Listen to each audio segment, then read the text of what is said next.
What a word at the moment. Debt, debt, debt, debt, debt. Big debt, little debt.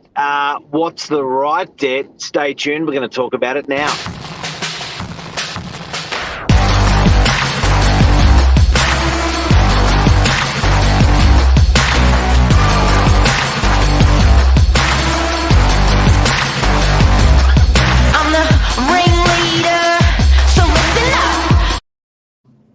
Good morning.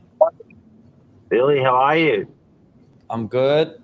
How's the young man's body going today? Yeah, really good. This topic was struck from inspiration of driving next to a very nice car into work. And it's like, the question is, how big is your debt? It was a Merc, it was a coupe, and it was a 250D, if that means anything to you. Wow. But it was nice. Very nice. It kind of got me thinking how big should your debt be?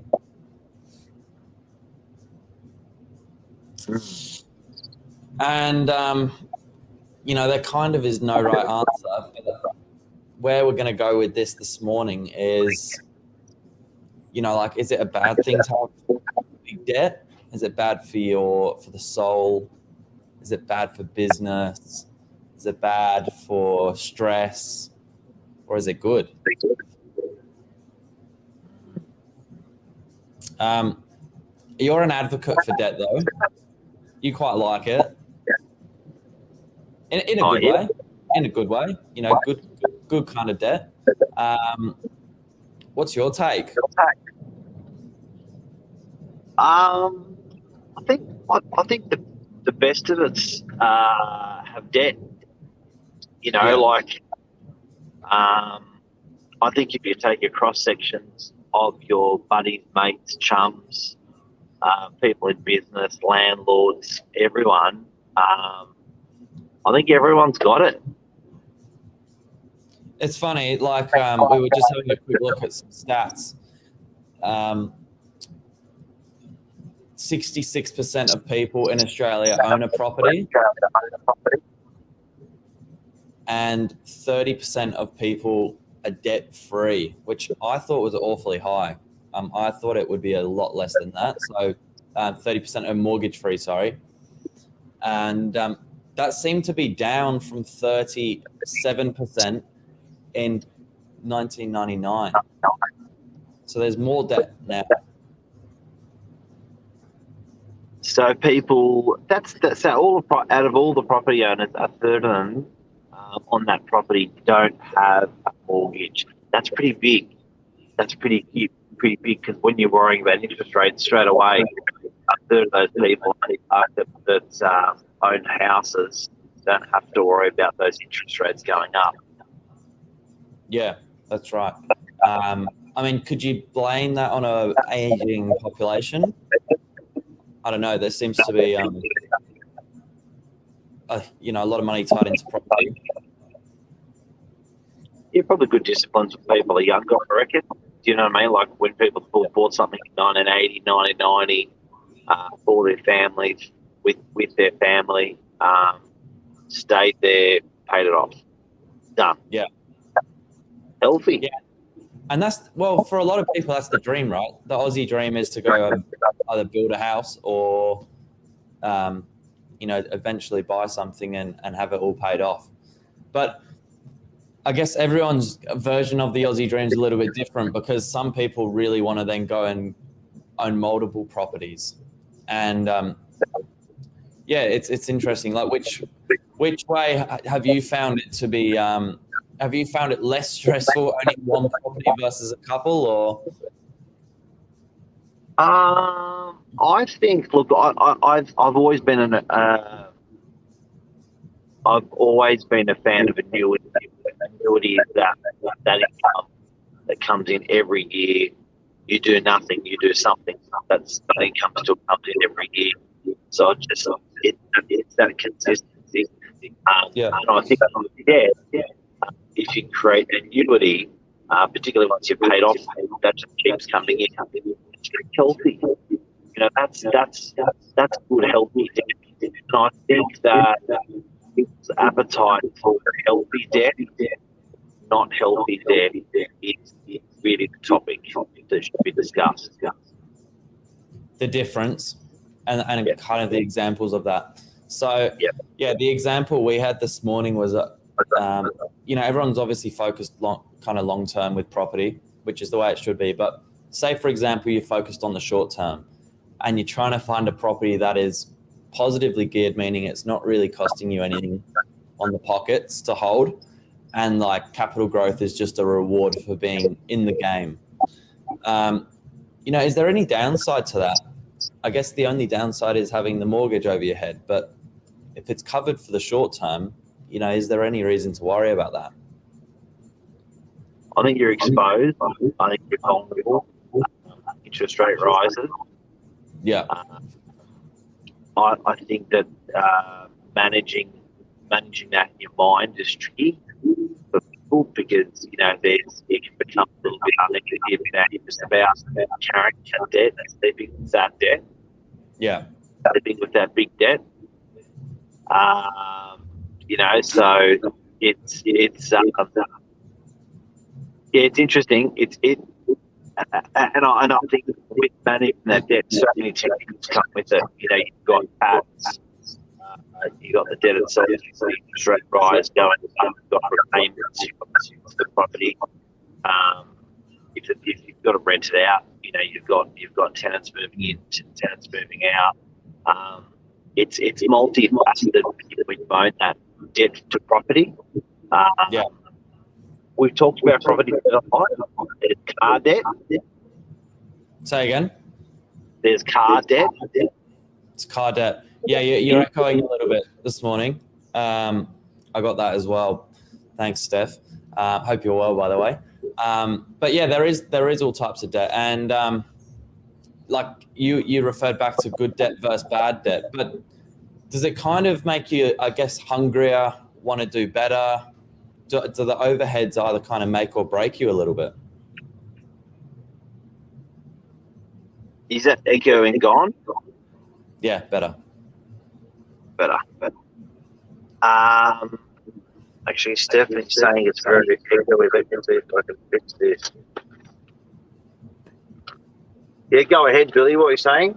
Did you get the question? So, we're talking about the different kinds of debt. Do the different kinds either kind of make or break you a little bit? The overheads. Yeah. And is there? Go on.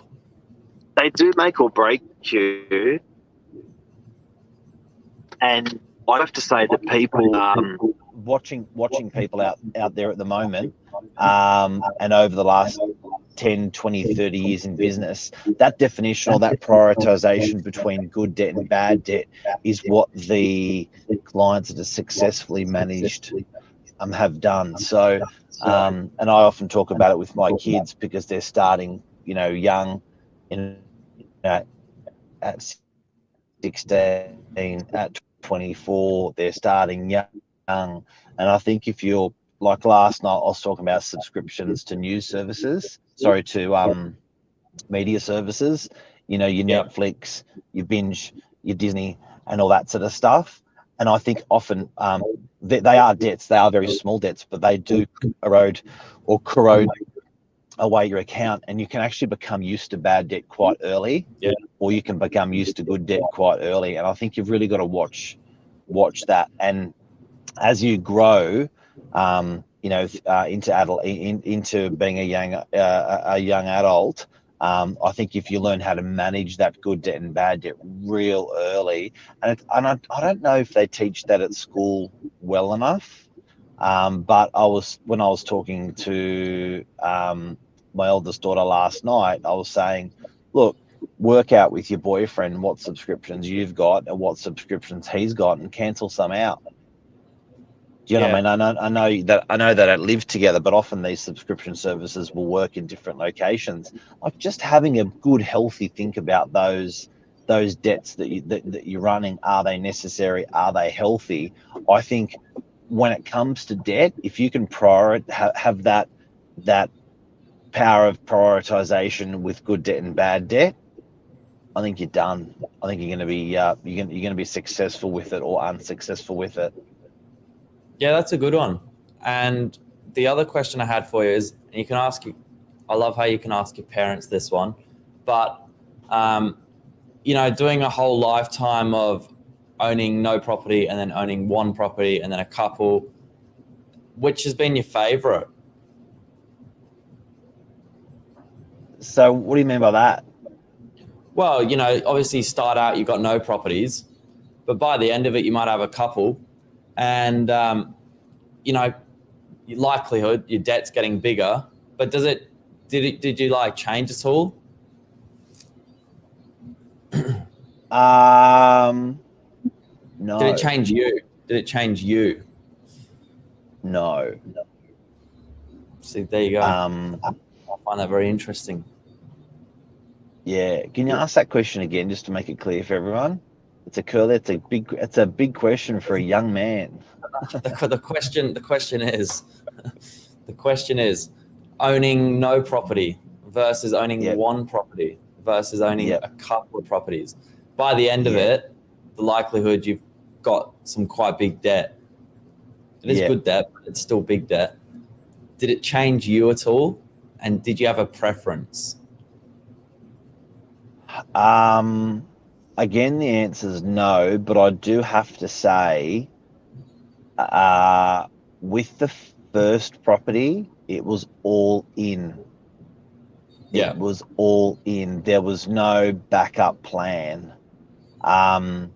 When I buy a property now, I've got a backup plan. I think, well, you know what? You can always sell stuff to keep stuff.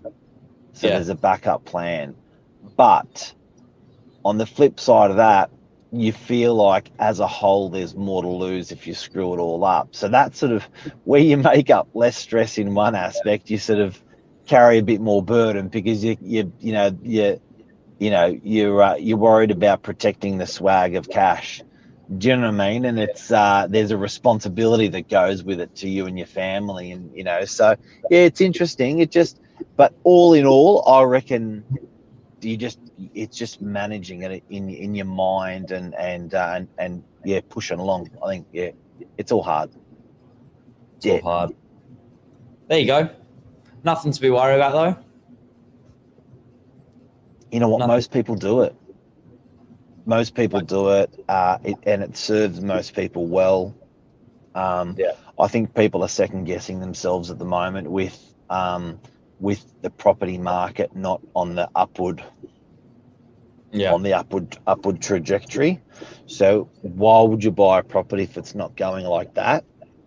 Yes. You got to have a lot of faith in debt, and you got to have a lot of faith in debt for property when the market's doing that or that. Do you know what I mean? So, but you know, I think that everyone sort of has faith that long term it's always done really, really well. So yeah, debts. What are you going to do, Billy, with the debt levels that you're seeing? Because you're a young guy. You got some debt. You got some debt there on a property. How are you feeling about it? It's funny. I remember when we bought it. I say we, like, you know, we included the family in on this conversation. Kind of sat down and worked out what it would cost me, and I was looking at the loan to LVR, loan to value ratio. I've got that right?